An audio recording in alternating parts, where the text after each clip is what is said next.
भूख का मारा आलसी कालू कौवा एक पेड़ पर बैठा हुआ था। भूख से पेट में चूहे दौड़े हैं। मैं क्या करूं, कहाँ जाऊं, किसको उल्लू बनाऊं और पेट की आग बुझाऊं। दो मोहल्ले छोड़कर रानो चिड़िया की बूढ़ी माँ रहती थी। कालू कौवा उड़ता है और रानो चिड़िया की माँ के घर की तरफ जाता है। कालू कौवा छत पर जाता है और उसके घर के फोन की तार काट देता है और दरवाजे पर आकर दस्तक देता है। माँ जी दरवाजा खोले। रानो चिड़िया की माँ दरवाजा खोलती है। कालू कौवे बेटा, तुम कहाँ? हाँ माँ जी, आपकी बेटी आ रही है। उसका ऑटो थोड़ा पीछे खराब हो गया था, मुझे उसने भेजा है। वो कहती है कि मेरे आने तक माँ जी मेरे लिए मीठे चावल बना कर रखे। क्या तुम्हें मेरी बेटी रानो ने भेजा है? हाँ माँ जी, मैं यही तो बता रहा हूँ। आपकी बेटी का ऑटो खराब है, वो पीछे आ रही है। बूढ़ी माँ जल्दी से घर में जाती है। मेरी बेटी आ रही है, मुझे जल्दी से काम करना होगा और जल्दी से अपनी बेटी के लिए मीठे चावल बनाकर रखने होंगे। बूढ़ी चिड़िया माँ रसोई में जाती है, आग जलाती है और काम शुरू करती है। कालू कौवा बूढ़ी चिड़िया माँ के घर से थोड़ी दूर जाकर एक पेड़ से टेक लगाकर लेट जाता है और टांग पर टांग रखकर सो जाता है। 2 घंटे गुजर जाते हैं, कौवे की आंख खुल जाती है। 2 घंटे हो गए, अब तक तो रानो चिड़िया की माँ ने मीठे चावल बना लिए होंगे। कालू कौवा उड़ता है और फिर से बूढ़ी चिड़िया माँ के दरवाजे पर दस्तक देता है। कौवे बेटा, अब क्या हुआ? माँ जी, आपकी बेटी अभी तक रास्ते में ही बैठी है, उसे भूख लग गई है। ऑटो तो अभी तक ठीक हुआ नहीं है, मुझे उसी ने दोबारा भेजा है कि मैं मीठे चावल वही ले जाऊं। अच्छा, चावल तो बन गए हैं, मैं अभी ला कर देती हूँ।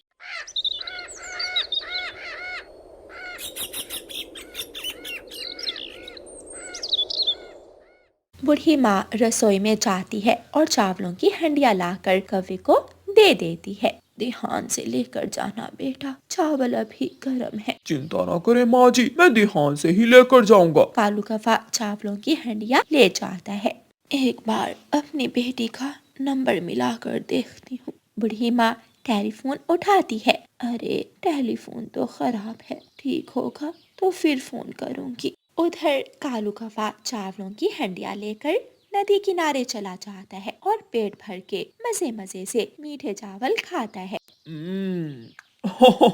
ये चावल तो बहुत स्वादिष्ट है, मजा ही आ गया। जब बूढ़ी चिड़िया माँ किसी काम से घर की छत पर जाती है तो टेलीफोन की तार कटी हुई देखती है। ये तार कैसे टूट गई? शायद तेज हवा से टूट गई होगी। वो तार को ठीक करती है और दोबारा आकर नंबर मिलाती है। रानो बेटी, आप कहाँ हो? अभी तक आई नहीं। माँ, मैं तो घर में हूँ और बच्चे स्कूल गए हुए हैं। बेटी रानो, ये आप क्या कह रही हो? अभी थोड़ी देर पहले कालू कौवा आया था, वो मुझसे मीठे चावल बनवा कर ले गया और कहा कि आप मांग रही हो। माँ जी, उस कौवे ने झूठ बोलकर आपसे ये सब करवाया है। माँ जी, कितनी बार कहा है उसका विश्वास मत किया करें। उस कौवे ने मुझे उल्लू बनाया, मैं भी छोड़ूंगी नहीं उसे।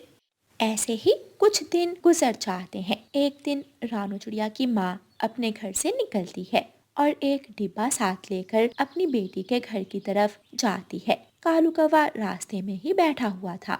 कौवे बेटा, बहुत मजाक करते हो तुम। उस दिन मजाक मजाक में तुमने मुझसे मीठे चावल बनवा कर खा लिए। ये सुनकर कालू कौवा हंसने लगता है। माँ जी, सच में वो चावल बहुत स्वादिष्ट थे। माँ जी, इस डिब्बे में क्या है? कालू कौवा डिब्बे की तरफ देखते हुए पूछता है। बेटा, इस डिब्बे में लड्डू है, मैं रानो बेटी के लिए लेकर जा रही हूँ, लेकिन मैं थक गई हूँ। कालू बेटा, क्या आप ये लड्डू मेरी बेटी को दे आओगे? माँ जी, ये कौन सा बड़ा काम है, आप वापस जाएं। मैं अभी ये लड्डू ले जाता हूँ और आपकी बेटी को दे देता हूँ। कालू कौवा बूढ़ी चिड़िया से वो डिब्बा पकड़ता है और जल्दी से वहाँ से भाग जाता है। रानू चिड़िया की माँ चुप करके अपने घर चली जाती है। कौवे, काले कौवे, तुझे तो अब पता चलेगा। कालू कौवा नदी किनारे बैठकर मजे मजे से वो सारे लड्डू खा लेता है, लेकिन कौवा नहीं जानता था कि उन लड्डुओं में तो रानू चिड़िया की माँ ने पेट खराब करने वाली दवा मिलाई हुई थी। मेरा पेट, हाय मेरा पेट। कालू कौवे के पेट में दर्द शुरू हो जाता है। कालू कौवा रोता हुआ रानू चिड़िया की माँ के घर की तरफ जाता है। माँ जी, जल्दी से दरवाजा खोलें। कौवे, अब क्या हुआ? कौवा रोते हुए कहता है। माँ जी, लड्डू में ऐसा क्या था? जब से खाए हैं मेरे पेट में बहुत ज्यादा दर्द है। तो क्या वो सारे लड्डू तुमने खा लिए हैं? माफ करना माँ जी, मुझसे रहा नहीं गया और वो लड्डू मैंने खा लिए। मुझे पता था लालची कौवे, तुम वो लड्डू भी खा जाओगे, इसीलिए तो मैंने वो लड्डू तुम्हें दिए। लेकिन उन लड्डुओं में पेट खराब करने वाली दवा मिलाने के बाद। क्या? हाँ, अब भाग और जल्दी से शौचालय जा। ऐसा ना हो कि यहाँ पर ही कुछ काम खराब कर दो। कौवा भागता है और रोता हुआ शौचालय की तरफ चला जाता है। रानू चिड़िया की माँ बूढ़ी जरूर थी, लेकिन उसने कालू कौवे को सजा अच्छी दी थी। प्यारे दोस्तों, जो हमेशा चालाक बनता है, कभी कभी वो खुद भी जाल में फंस जाता है। और प्यारे दोस्तों, इस कहानी को लाइक, अपने दोस्तों के साथ शेयर और चैनल को सब्सक्राइब करना बिल्कुल मत भूलना। आपका धन्यवाद। रानो चिड़िया की ऐसी कहानियाँ सुनने के लिए YouTube सर्च बार में रानो चिड़िया की कहानी लिखें या फिर ये बटन दबाकर बोलकर कहें रानो चिड़िया की कहानी।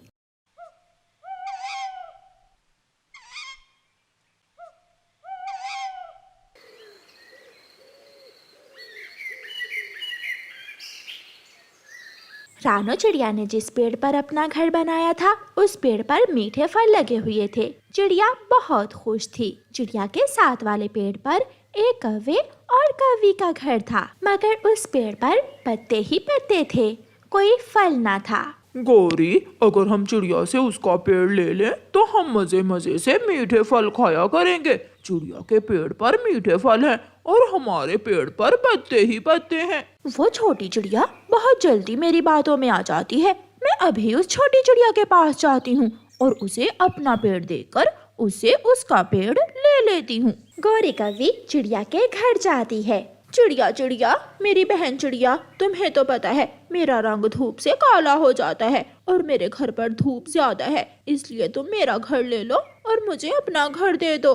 नहीं नहीं गौरी बहन, जिस पेड़ पर मेरा घर है उस पेड़ पर मीठे फल हैं और तुम्हारे पेड़ पर पत्ते ही पत्ते। मैं ऐसा नहीं करूँगी। चिड़िया बहन, मैं कौन सा फल खाने से रोक दूंगी तुम्हें? ये फल तुम्हारे ही हैं, बस तुम मुझे अपना घर दे दो और मेरे वाला तुम ले लो। चिड़िया बहन, मेरा रंग तो पहले ही काला है, अगर धूप पड़ती रही तो मेरा रंग और भी काला हो जाएगा। चिड़िया गौरी की बातों में आ जाती है। अगर ऐसा है तो ठीक है, मगर याद रखना मैं अपने पेड़ के फल तुम्हें नहीं दूंगी। चिड़िया मान जाती है। चिड़िया अपनी बेटी को लेकर कौवों के घर में चली जाती है और कौवे चिड़िया के घर में आ जाते हैं। मम्मा, गौरी आंटी बहुत तेज है, उसने जरूर धोखे से हमारा पेड़ हमसे लिया होगा। गुड़िया बेटी, वो पड़ोसी है हमारी और पड़ोसियों के काम आना हमारा फर्ज है। फिर दूसरे दिन चिड़िया अपनी टोकरी लेती है और मीठे फल के पेड़ पर जाकर मीठा फल तोड़ने लगती है। गौरी कौवी अपने घर से निकलकर बाहर आती है। अरे अरे छोटी चिड़िया, रुको, ये तुम क्या कर रही हो? ये पेड़ हमारा है, इस पेड़ पर हमारा घर है, मैं तुम्हें अपने पेड़ से फल नहीं तोड़ने दूंगी। गौरी, तुमने वादा किया था कि तुम मुझे मेरे पेड़ से फल लेने दोगी। गौरी के वादे ऐसे ही होते हैं, चुप करके चली जाओ वरना कालू जी डंडा लेकर आ जाएंगे। चिड़िया कमजोर थी, इसलिए वो कौवों से जल्दी ही डर जाती थी। चिड़िया अपने घर चली जाती है। गुड़िया बेटी, आपने ठीक कहा था, उस गोरी की बच्ची ने मुझे हमारे पेड़ से फल लेने से मना कर दिया है। अब हमें दाना लेने दूर जाना होगा। मम्मा, कोई बात नहीं, आप चिंता ना करें। उसी दिन दोपहर के बाद तेज बारिश शुरू हो जाती है। मम्मा चिड़िया अपने पेड़ के नीचे बैठी हुई थी। पेड़ के पत्तों से पानी टपक टपक कर चिड़िया के पंखों पर गिरने लगता है और चिड़िया के पंख लाल हो जाते हैं। ये तो मेहंदी का पेड़ है, इस पेड़ को वो कौवे बेकार का पेड़ समझ रहे थे, मगर ये तो बहुत काम का पेड़ है। चिड़िया अपने घर में जाकर अपनी बेटी को बताती है। गुड़िया बेटी, देखो देखो, मेरे पंख कैसे लाल हो गए हैं। ये सब इसी पेड़ के कारण हुआ है। इस पेड़ के कारण? मगर कैसे मम्मा? बेटी गुड़िया, ये मेहंदी का पेड़ है। अब ये पेड़ हमारे बहुत काम आएगा। फिर दूसरे दिन जब बारिश रुक जाती है तो चिड़िया अपने पेड़ से कुछ पत्ते तोड़ती है और उन पत्तों को धूप में सुखाती है। मम्मा, पत्ते सूख गए हैं। अब इन पत्तों से हम क्या करेंगे? बेटी गुड़िया, अब इन पत्तों को पीसकर हम मेहंदी तैयार करेंगे, जो हम पक्षियों को बेचकर अच्छा मुनाफा कमाएंगे। मम्मा चिड़िया उन पत्तों से मेहंदी तैयार करती है और जंगल में बेचने चली जाती है। मेहंदी लो, मेहंदी, गहरे लाल रंग की मेहंदी लो। चिड़िया बहन, 50 की मेहंदी मुझे भी दे दो। मुझे भी, मैं भी मेहंदी लूंगी। पक्षियों की भीड़ लग जाती है। पहले ही दिन चिड़िया की सारी मेहंदी बिक जाती है और चिड़िया को अच्छा मुनाफा होता है। गुड़िया बेटी, मेहंदी तो सारी ही बिक गई। अब हम हर रोज इस पेड़ से पत्ते तोड़कर मेहंदी बना लिया करेंगे। ऐसे कुछ ही दिन में चिड़िया अपने घर को नया रंग करवा लेती है और अपनी बेटी के लिए एक बड़ा झूला भी लगवा लेती है। चिड़िया चिड़िया, ये सब तुमने कैसे किया? तुम्हारे पास इतने पैसे कहाँ से आए हैं? गौरी, इस दुनिया में कोई भी चीज बेकार नहीं होती है। जिस पेड़ को तुमने बेकार समझकर मुझे दे दिया था, ये सब उसी पेड़ के कारण हुआ है, क्योंकि ये एक मेहंदी का पेड़ है। ये सुनकर गौरी कव्वी की आंखें खुली की खुली रह जाती हैं। कालू जी, अगर चिड़िया को हमने अपना मेहंदी का पेड़ ना दिया होता तो आज चिड़िया की जगह हम उस पेड़ से मुनाफा कमा रहे होते। हाँ गौरी, इसीलिए तो कहते हैं कि लालच बुरी बला है। सुबह से जंगल में बारिश लगी हुई थी। बारिश के ऐसे मौसम में कौवा और कव्वी कुछ मुफ्त का खाने का सोच रहे थे। कालू जी, बारिश के मौसम में मेरा तो कोई स्वादिष्ट भोजन खाने को मन कर रहा है। गौरी, मेरा तो आलू मटर वाले चावल खाने को दिल कर रहा है। मगर घर में है क्या? ना आलू, ना मटर और ना ही चावल। गौरी, हम दूसरे पक्षियों के घरों से सारी चीजें मांग लाते हैं और शाम को आलू मटर वाले चावल बनाकर खाएंगे। कहाँ है मेरा छाता? मैं पहले चिड़िया के घर से चावल मांग कर लाती हूँ। गौरी कव्वी अपना छाता लेकर चिड़िया के घर जाती है। गौरी, इतनी तेज बारिश में तुम क्या लेने आई हो? चिड़िया बहन, मेरे घर में सब कुछ है, आलू भी, मटर भी और मसाले भी, मगर चावल नहीं है।